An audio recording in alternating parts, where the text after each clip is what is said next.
Assalamualaikum warahmatullahi wabarakatuh. Segala puji bagi Allah dan salawat salam bagi Rasulullah. Kata-kata penghormatan saya kepada Bapak Khairul Fuadi selaku dosen pengampu kami dan kepada Kak Zahra dan Bang Muhammad Ridha selaku asisten dosen yang telah mengajarkan praktikum skill digital kami. Jadi saya berdiri di sini untuk mempresentasikan makalah dari kelompok 6. Dari daftar isi yang kami buat, kami menjelaskan yang pertama kali yaitu tentang definisi. Seterusnya struktur, terus tools, dan seterusnya teknologi pendukung. Yang kelima karakteristik, dan yang keenam cara kerja, yang ketujuh manfaat, yang kedelapan implementasi, yang kesembilan tantangan, dan yang kesepuluh kesimpulan. Big data itu terbagi kepada 3 definisi. Yang pertama yaitu definisi big data secara teknis. Istilah yang digunakan untuk sebuah kumpulan data yang memiliki volume besar, kecepatan tinggi, dan beragam jenis. Yang kedua yaitu big data secara fungsional. Big data secara fungsional ini progres atau pendekatan untuk mengelola, menganalisis dan memanfaatkan data besar guna mendapatkan wawasan atau nilai tertentu. Yang terakhir yaitu definisi big data secara strategis. Alat strategis untuk menciptakan peluang baru, meningkatkan efisiensial dan memberikan keunggulan kompetitif atau solusi dalam berbagai sektor. Slide selanjutnya yaitu struktur.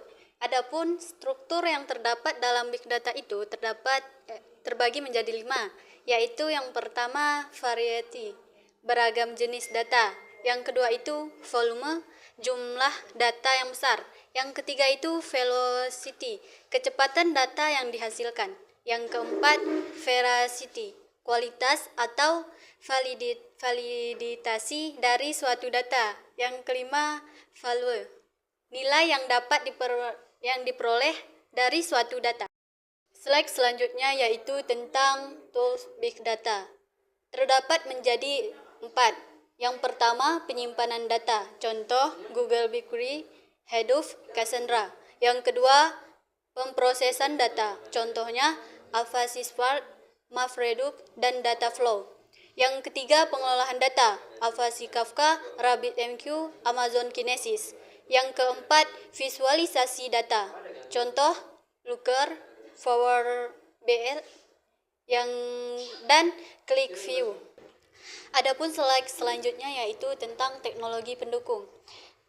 Teknologi pendukung terbagi menjadi 4, yaitu yang pertama teknologi penyimpanan.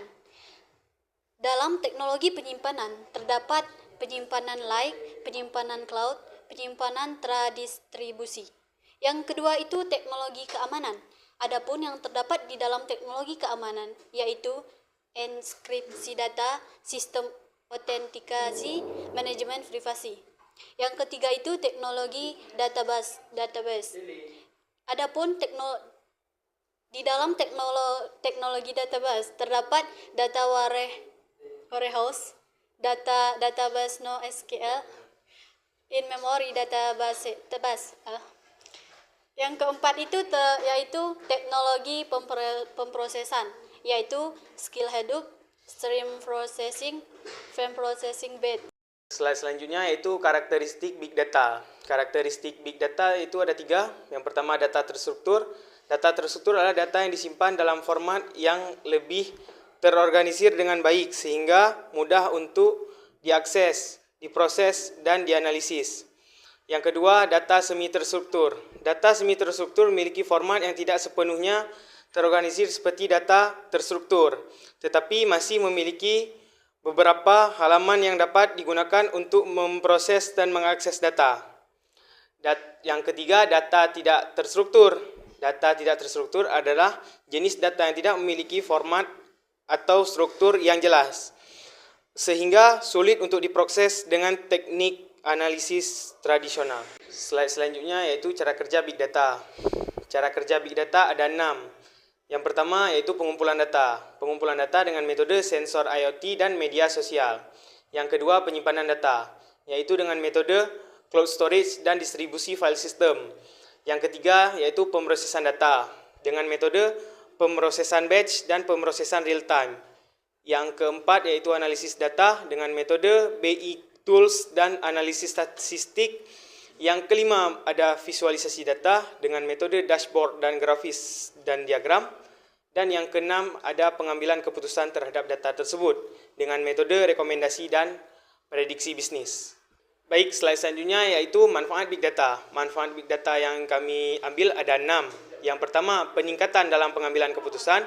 Yang kedua, membuat efisiensi dalam operasional dan pemasaran. Yang ketiga, inovasi produk dan layanan terkini. Yang keempat, keamanan data menjadi lebih maksimal. Yang kelima, mendukung keberlanjutan pendidikan serta lingkungan. Dan yang keenam, pencegahan risiko yang potensial. Slide 8 ya itu ada implementasi. Jadi implementasi itu ada 5. Yang pertama itu sektor bisnis, terus yang kedua sektor kesehatan, terus yang ketiga itu ada sektor pemerintahan, terus sektor pendidikan, yang terakhir itu ada sektor transportasi. Slide 9 yaitu tantangan. Jadi ada banyak sekali tantangan yang harus dihadapi, yaitu yang pertama keamanan dan privasi.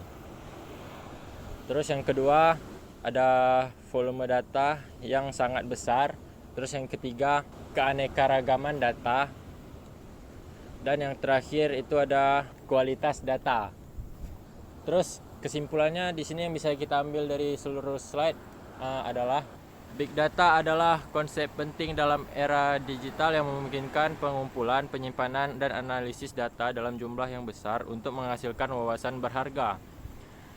Dengan penerapan yang tepat, Big Data dapat memberikan manfaat signifikan dalam berbagai bidang seperti bisnis, kesehatan, pemerintahan, pendidikan, dan lingkungan. Namun, keberhasilannya bergantung pada kemampuan mengatasi tantangan seperti volume data yang besar, kecepatan pemrosesan, keanekaragaman data, keamanan serta privasi. Selain itu, investasi dalam teknologi, pengembangan keahlian, dan kepatuhan terhadap regulasi juga menjadi faktor penentu. Baik, segitu saja penjelasan dari saya. Maaf apabila ada kekurangan. Assalamualaikum warahmatullahi wabarakatuh.